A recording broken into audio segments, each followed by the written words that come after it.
Hey everyone, welcome back to my channel, Ancestral Family Living. Today I'm going to be sharing with you how I make my shepherd's pie. Technically it's a cottage pie, but it's all the same to us, so let's get started. So here I have one onion that I've already diced. I've got it sauteing in some avocado oil. I have 3 cloves of garlic I'm going to be adding to it. I have this bag of frozen peas and carrots. It's just kind of thawing out right now, but that's all I have for veggies, so that's what we're using.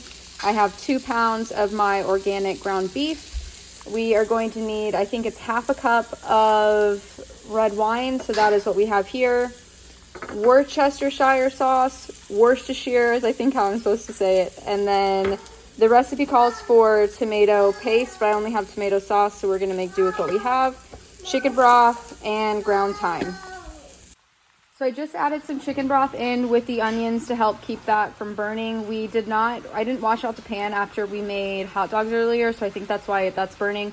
But I wanted to show you, I'm making our mashed potatoes in the Instant Pot tonight. So I just peeled the mashed potatoes, cut them into fourths, and now we have the pressure.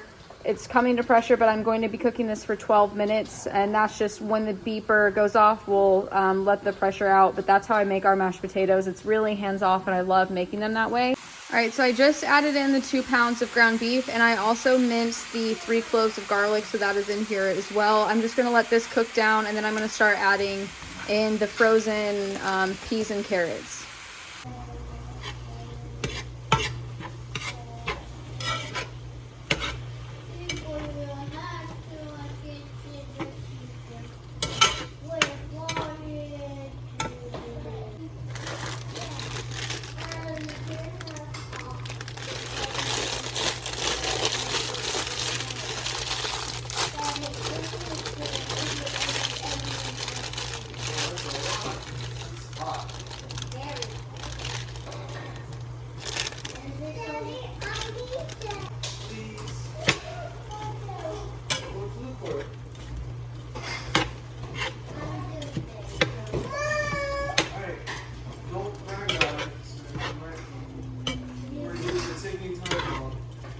Okay, so as you saw, I just added in the peas and carrots. Now I'm just gonna let this kind of, because they are still really frozen, I'm gonna let that cook down.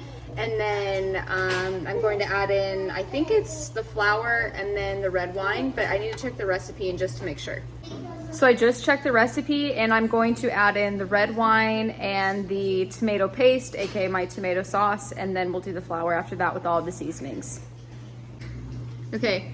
So while that is cooking down, I'm going to go ahead and start shredding my Parmesan. We bought this big block at Sam's Club. It was a pound in, like almost 1.5 pounds, and it was $13. So I'm gonna go ahead and shred this and get this ready for the mashed potatoes that are gonna go on the top of the meat mixture that we're making.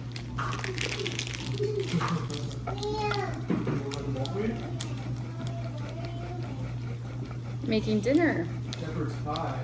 What is that? It's mashed potatoes, meat, carrots, onions. So I normally the recipe calls for about 1/2 cup of Parmesan, but I normally do 1 to 2 cups just because we like the taste of the Parmesan in it. So I probably need to do a little bit more, and then this will be all set and ready to go when the mashed potatoes are done. Okay, so now I'm going to pour in some of the tomato sauce. Like I said, the recipe calls for tomato paste, but I don't have any, so that's what I have. And then I'm going to dump in the rest of this red wine in here as well.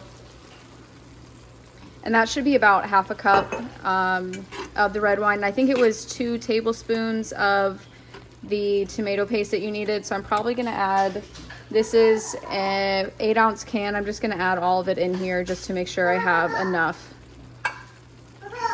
All right, so it hasn't reduced by half, but because I don't have the tomato paste, I'm just going to be adding in the flour now. It said to do about 1/4 cup.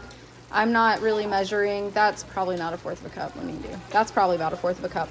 So now I'm gonna mix this together, and then I'm going to add in 2 cups of, it says beef broth or chicken broth. I have chicken broth, and then I'm also going to be mixing in 2 tablespoons of the Worcestershire sauce.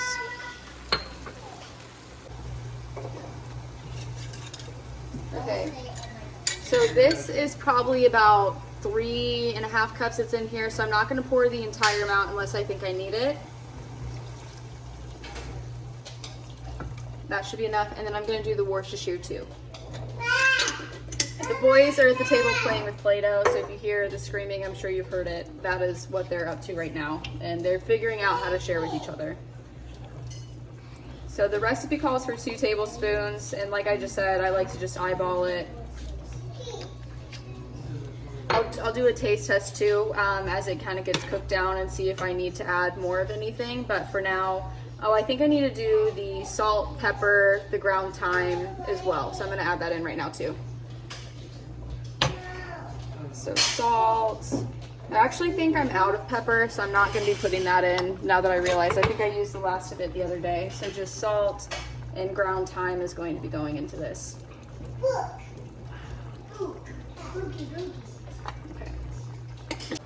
Okay, so the mashed potatoes are done. I probably have about a half a cup of the liquid that the potatoes cooked in, just the water. I'm going to add the Parmesan. I need to get some butter, and I'm gonna also add some milk in here and get that all mashed up.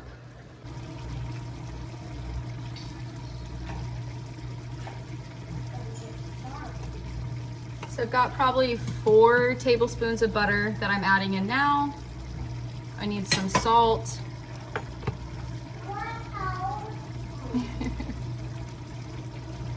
Then I also need to get the milk out of the fridge.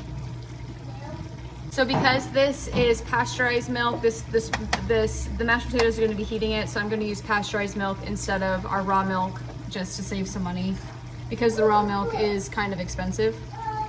So I probably put in like 1/4 of a cup of the milk. So now I'm just going to mash it all together. And then this will go on top of the meat mixture that I'm currently making.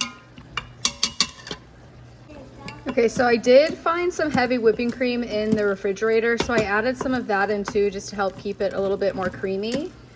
So that way it'll be easier to spread over the top of the meat mixture. But I just gave this a taste test and it tastes really good. So this will be, once I get the rest of the cream mixed in, this will be ready to go once the meat mixture is done. And so far this is still boiling away. I just want a little bit more of the liquid to cook off of it.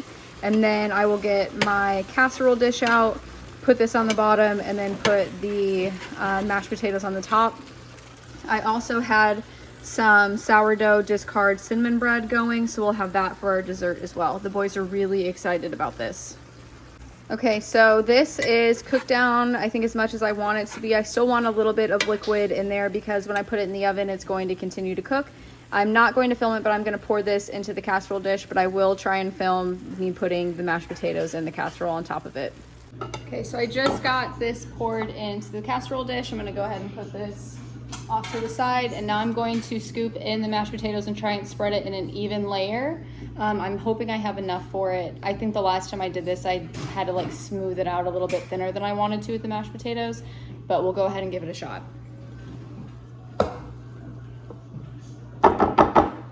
So I'm just gonna do big clumps everywhere and then go in and smooth it out once everything's in there. They're being crazy with the Play-Doh.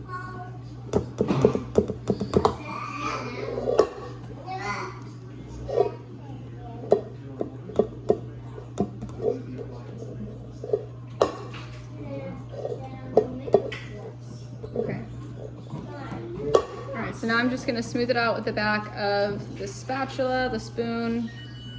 And the oven, you should have it preheating to 425 degrees. It did not take my oven long to get heated to that because I had the cinnamon bread in at 350. So if you just heard that beep, that was the oven going off. So looks like I'm a little bit short on the mashed potatoes here. So I just have this little corner that can't really be covered. It is spread pretty thin. I think I made probably like 2 pounds of potatoes with this. So it wasn't enough, but that's not a big deal. We'll get that ate today.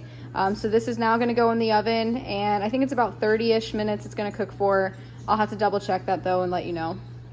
All right, so I cooked it at 425 for 25 minutes, and this is what it came out looking like. My husband and I both agree it looks really good, so I'm excited to start eating it.